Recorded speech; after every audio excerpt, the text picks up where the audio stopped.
Un plano inclinado es una máquina simple que se utiliza en la vida cotidiana para alivianar el trabajo.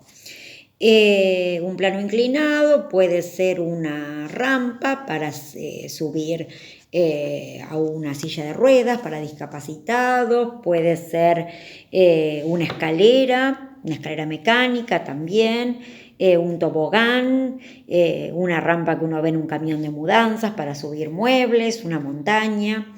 Todos son ejemplos de plano inclinado. Si bien la distancia que tengo que hacer para mover el cuerpo es mayor a la que tendría que hacer si lo muevo en forma vertical, conviene porque la fuerza que tengo que hacer es menor. Por supuesto, a mayor inclinación, el ángulo que tiene el plano inclinado, a mayor ángulo o inclinación, mayor fuerza voy a hacer. Dibujar el plano inclinado así o así es completamente indiferente. Lo importante es respetar el sentido del movimiento, si se quiere bajar el cuerpo, si se quiere subir el cuerpo.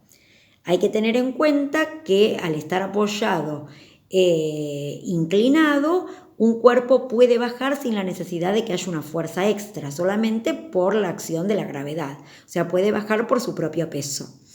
En cambio, si quiere subir, sí necesito que haya alguna fuerza de empuje. Vamos a suponer en este ejemplo que se quiere bajar al cuerpo en un plano inclinado con rozamiento, por eso les hice las rayitas sin una fuerza de empuje. Entonces, en todo ejercicio de dinámica tengo que hacer el diagrama del cuerpo libre. Comienzo por el peso, que ustedes ya saben que es siempre vertical hacia abajo, siempre siguiendo el margen de la hoja o la línea de la hoja cuadriculada, sin importar que esté torcido, siempre es vertical hacia abajo. La normal corresponde, al ser un cuerpo apoyado, siempre perpendicular a la base de apoyo. En este caso no le hacemos fuerza de empuje porque dijimos que caía por su propio peso. Y sí tengo que hacer la fuerza de rozamiento, que siempre es contraria al movimiento. Si baja, va a subir. Y ya no hay ninguna fuerza, entonces tengo que hacer los ejes cartesianos. En un plano inclinado los ejes cartesianos están inclinados también, ya que el eje X siempre tiene que ser paralelo al desplazamiento. Entonces, cuando me fijo en las fuerzas que están en ese cuerpo, que actúan sobre ese cuerpo, veo que la fuerza peso queda fuera de eje. Entonces tengo que descomponerla. La descompongo un poco en el eje de las Y otro poco en el eje de las X, siempre en el cuadrante que corresponde. Y esta fuerza peso desaparece como tal.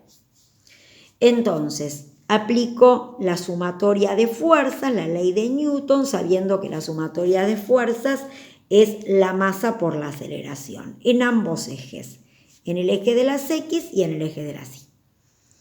En el eje de las X hay dos fuerzas. En la que tiene el mismo sentido del movimiento, el peso es el peso en X, y la fuerza de rozamiento siempre es negativa porque siempre va contraria al movimiento. Como acá se está moviendo, estaba quieto y comienza a bajar, hay aceleración.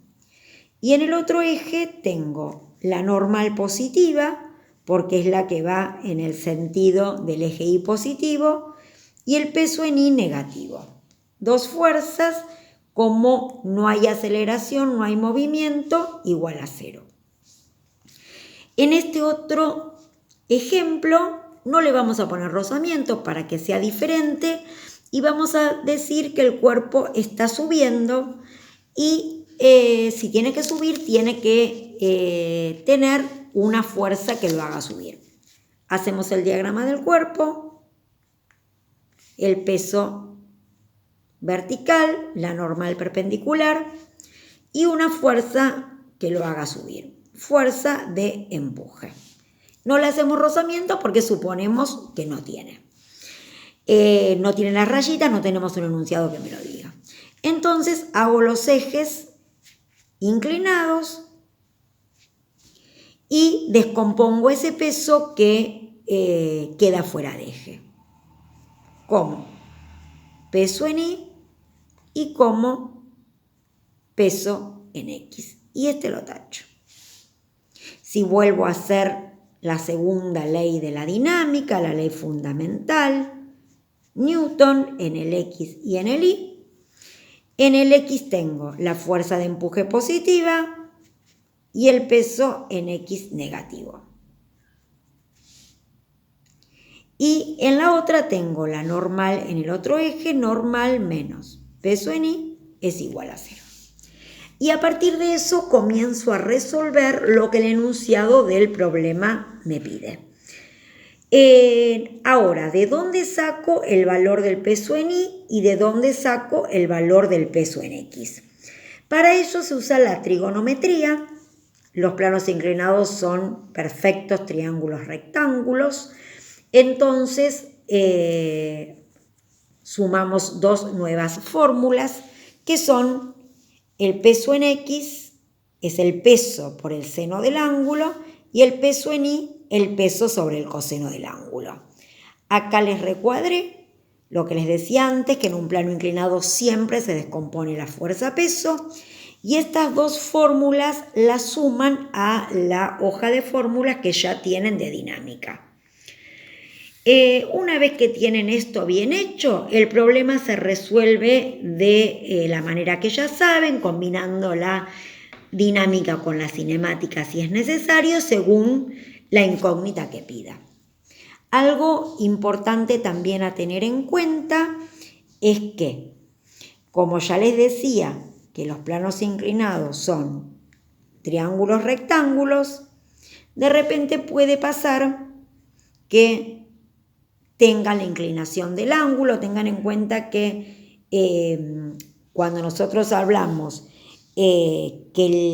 para descomponer el peso es el peso por el coseno del ángulo, este ángulo es el mismo que tiene el plano inclinado, ¿sí?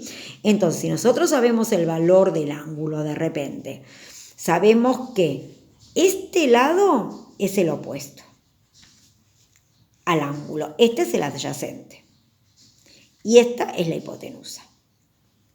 Entonces, siempre tengan a mano saber que el seno del ángulo es opuesto sobre hipotenusa, porque de repente si a mí me piden qué altura tiene el plano inclinado, si yo conozco el ángulo y conozco toda esta distancia, lo que yo moví el cuerpo, entonces puedo despejar el opuesto.